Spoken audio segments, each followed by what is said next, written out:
एक मैं कथा सुनाया करता हूं। एक काशी के बड़े अच्छे विद्वान पंडित जी थे। वह और कुछ कार्य नहीं करते, दिन भर भागवत जी का ही पाठ करते और इतना पाठ करते कि ना उन्हें सुबह पता चलती ना शाम पता चलती कि सुबह से शाम हो गई कि रात हो गई, कुछ पता ना चलता। केवल भागवत जी का पाठ करते रहते और कुछ धन अर्जन करने के लिए कुछ कार्य नहीं करते, केवल भागवत जी का पाठ करते। तो एक दिन उनके घर कुछ संत पधारे और संतों ने आकर कहा कि हमने सुना है कि यहाँ बड़े विद्वान पंडित जी रहते हैं, भागवत जी का पाठ करते हैं, तो हमने सोचा कि यहीं प्रसाद पालें। कहीं से निकल रहे हैं, अब राम जी की इच्छा से हरिद्वार पहुंचना है,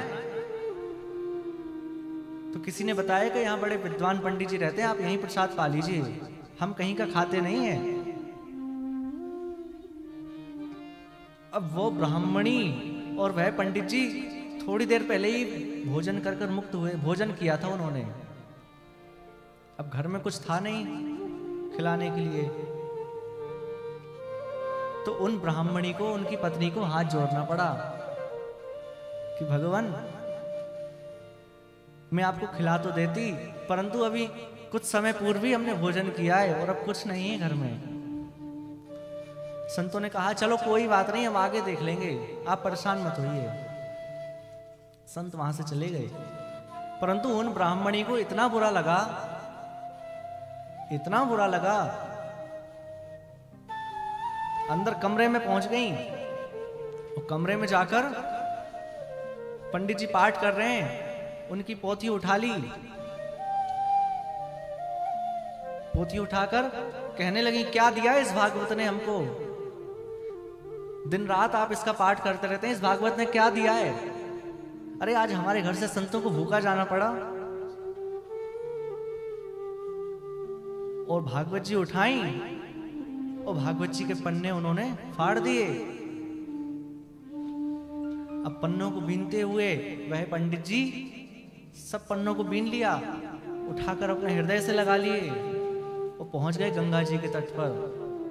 वहां पहुंचकर पाठ करने लगे और नेत्रों से अश्रु बह रहे हैं, रो रहे हैं। क्यों? इसलिए नहीं कि पत्नी ने अपमान कर दिया, इसलिए रो रहे हैं कि मेरी भागवत जी बताओ इनके पन्ने फाड़ दिए, क्योंकि वो साक्षात श्री कृष्ण मानते हैं। रोते जा रहे हैं। और एक बात मैं आपसे कह दूं कि ठाकुर जी अपने भक्तों का सब कुछ देख सकते हैं, बस रोना नहीं देख सकते। जैसे ही वे ब्राह्मण रोने लगे तो भगवान से रुका नहीं गया, क्योंकि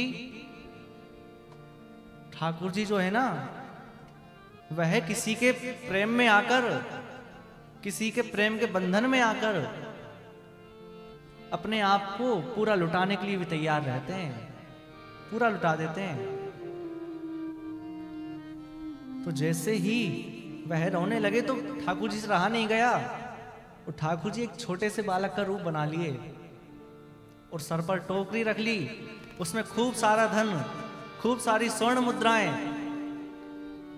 सब वह टोकरी में रखकर उन ब्राह्मणी के पास पहुंचे। और जाकर जैसे ही ब्राह्मणी ने देखा कोई बालक गेट द्वार पर खड़ा है, दरवाजे पर है, पूछा कि आप कौन हैं और ये आपके सिर पर क्या है, इतना सारा धन आपके सिर पर, आप कौन हैं? उन्होंने इशारा किया कि मैं बोल नहीं सकता, इशारा कर दिया। अब कैसे पता चले कि आप कौन हैं?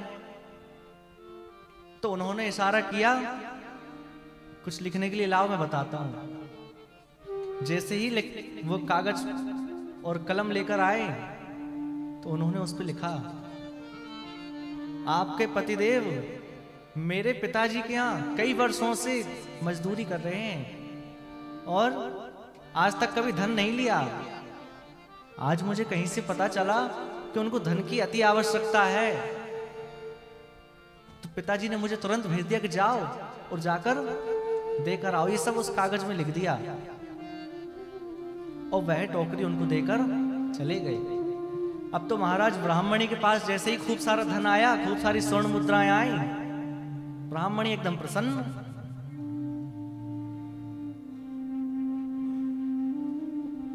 बाजार चली गई, खूब शॉपिंग करके आ गई, खूब सारी ज्वेलरी खरीद ली, खूब सामान ले आई घर के लिए। और जैसे ही शाम हुई, रात होने वाली है, पंडित जी ने विचार किया अब थोड़ा हो सकता है गुस्सा शांत हो गया हो, अब मैं चलकर देखता हूं। जैसे ही घर आए तो उन्होंने देखा कि ब्राह्मणी तो आरती की थाल लेके खड़ी है महाराज द्वारे पर। उन्होंने सोचा आज तो मेरा जन्मदिन भी नहीं है, आज ऐसा हमारी कुछ विवाह की वर्षगांठ भी नहीं है, और सुबह कुछ अलग तरह की पूजा हुई थी, अब कुछ अलग तरह की पूजा हो रही है। ये क्या है, कुछ समझ नहीं आया। और एक बात कह दूं मैं कि ये पत्नियां ऐसे ही होती हैं, खूब धन ला कर दो तो महाराज आरती उतरती है। तो आरती उतारने लगी ब्राह्मणी जो है वह उनकी आरती उतारने लगी और कह रही हैं आप मुझसे छुप छुप कर जाते थे ना, आज तक मुझे बताया नहीं था आपने, परंतु आज मुझे पता चल ही गया कि आप मुझसे छुप छुप कर जाते थे और वहां नौकरी करते थे। बोले देवी कहां? तुम्हें तो पता है मैं कहीं नहीं जाता था, दिन रात भागवत का पाठ करता था, मैं कहां जाता था? उन्होंने कहा कि तुम अब झूठ मत बोलो मुझसे, मुझे सब पता है, वो तुम्हारे सेठ का बालक आया था। उन्होंने कहा कौन से सेठ का बालक, कौन आया था? उन्होंने कहा वो लिख कर देकर गया है मुझे। ब्राह्मण ने कहा लाओ दिखाओ। तो दिखाया तो जैसे ही वे पन्ना देखा तो क्या देखते हैं, प्रत्येक अक्षर में ठाकुर जी और प्रत्येक अक्षर में उन्हें राधा जी का दर्शन हो रहा है। वह समझ गए कि और कोई नहीं, मेरे प्रभु ही ये सब देकर गए हैं। समझ गए। तो मैं आपसे क्या कह रहा हूं, ये श्रीमद् भागवत जो है ये साक्षात ठाकुर जी ही हैं। ऐसे कितने सारे भक्त हैं जिन पर इन श्रीमद् भागवत जी की कृपा से ठाकुर जी मिले हैं।